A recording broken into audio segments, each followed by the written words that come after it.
मैं हूं डॉक्टर हाफिज मोहम्मद ख्वाजा। आइए देखते हैं आज की ताज़ा खबर।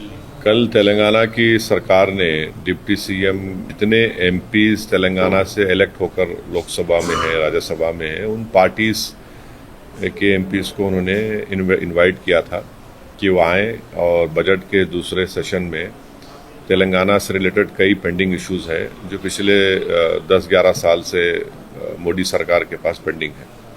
तो उस मीटिंग में हम भी गए, मगर अफसोस की बात यह है कि जो 8 एमपीज बीजेपी को यहाँ से तेलंगाना के अवाम ने जीत कर भिजाए थे, जिसमें 2 यूनियन मिनिस्टर भी हैं, उसमें से एक भी टर्नआउट नहीं हुआ। और उनका नहीं आना इस बात का पैगाम देता है कि वो सिर्फ ज़बानी खर्च करते हैं, तेलंगाना की जब इंसाफ की बात करते हैं। और फिर दूसरी पार्टी भी नहीं आई, बीआरएस। तो मसला ये है कि एक RRR रोड का मसला है, जिसको हैदराबाद की ट्रैफिक कंजेशन को दूर करने के लिए RRR रोड बहुत ज़रूरी है। इसका एक ट्राइपार्टाइट एग्रीमेंट भी हो चुका है और ministry of road and transport को उस ट्राइपार्टाइट एग्रीमेंट को कंप्लीट करना है, उसका एनवायरनमेंट क्लियरेंस भारत सरकार को देना है। और वो जो काम होगा तो उससे हैदराबाद और सराउंडिंग में जो ट्रैफिक का मसला है और हैदराबाद के अतराफ में जो है, तो एक बहुत बड़ा इम्प्रूवमेंट होगा उसमें। उसका पेंडिंग है, उसका करीब 34,000 करोड़ की लागत है उसकी। भारत सरकार, मोदी सरकार कुछ नहीं कर रही है। दूसरा, मेट्रो रेल का 5 कॉरिडोर है, जिसमें से एक नागौल से एयरपोर्ट की रोड जाएगी और एक जुबली बस स्टैंड से लेकर चंद्रायन तक, ऐसे 5 कॉरिडोर हैं। वो पेंडिंग है 24,000 करोड़ का। आप उसका भी कुछ नहीं करते।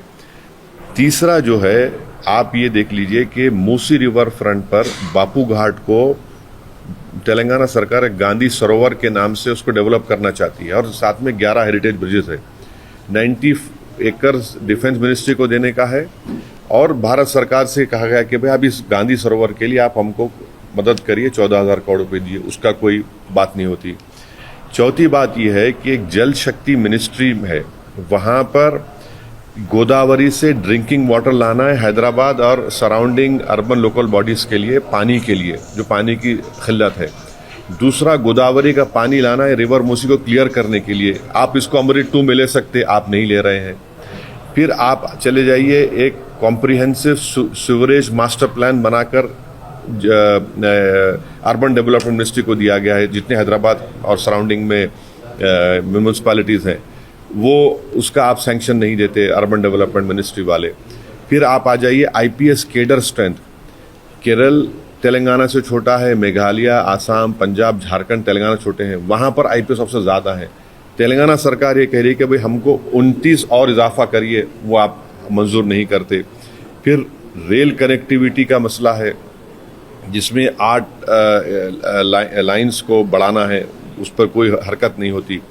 फिर आप ये देखते हैं कि सेमीकंडक्टर का जो government of India semiconductor mission promote कर रही है, एयरपोर्ट को लगकर मुचरला है, उसको उस तेलंगाना को अगर उसमें सेमीकंडक्टर मिशन में शामिल करिए, वहाँ पर इतना आइडियल ज़मीन है उसके लिए, यहाँ पर स्किल्ड लेबर फोर्स भी है, आप उसको नहीं करते हैं। और ऐसे कई जो मिनिस्ट्री ऑफ होम अफेयर्स से जो आंध्र प्रदेश रिऑर्गेनाइजेशन में जो मसले रुके हुए हैं, तेलंगाना आंध्रा स्टेट ने बढ़ के हिस्सा दे दी हमको पावर बॉन्ड्स में, ये सब चीज़ें आप कर ही नहीं रहे हैं उसको। अच्छा, प्रधानमंत्री खुद हैदराबाद आकर RRR रोड के बारे में बोले थे हम करा देंगे, आप कुछ कर ही नहीं रहे। तो भाई ऑन पैरिटी जब दूसरे स्टेट्स को आप दे रहे हैं, तो तेलंगाना को उनका हिस्सा क्यों नहीं मिलेगा? जब आप मेट्रो डाल रहे हैं, दूसरे स्टेट्स को पैसे दे रहे हैं, हर जगह पे देंगे, यहाँ पे क्यों नहीं दे रहे तेलंगाना को? और ये तेलंगाना को समझ नहीं रहे कि नेशनल इंटरेस्ट में है कि ये ग्रोथ इंजन है। ये बहुत जरूरी है कि तेलंगाना का ग्रोथ भारत के लिए बहुत जरूरी है। आप उसी ग्रोथ को रोक रहे हैं इन तमाम प्रोजेक्ट्स को नहीं देकर, सैंक्शन नहीं करके। सवाल साथ तेलंगाना के अवाम का आप साथ है ही नहीं है, वो देखिए पहले। अगर आप तेलंगाना की जनता के साथ हैं तो आप लड़िए ना तेलंगाना के लिए। जब आप ही खुद फोरफ्रंट में रहकर तेलंगाना एजिटेशन में आप सामने थे, आज तेलंगाना के ये कोई पार्टी का मसला नहीं है, ये तेलंगाना के ओवरऑल डेवलपमेंट के लिए तेलंगाना की जनता का मसला है। इसलिए हम इसको तय करें कि हम इसको पार्लियामेंट में उठाएंगे और भारत सरकार की तवज्जो इस जानिब हम कराएंगे। हम उम्मीद करते हैं कि देश के प्रधानमंत्री तेलंगाना से इंसाफ करेंगे।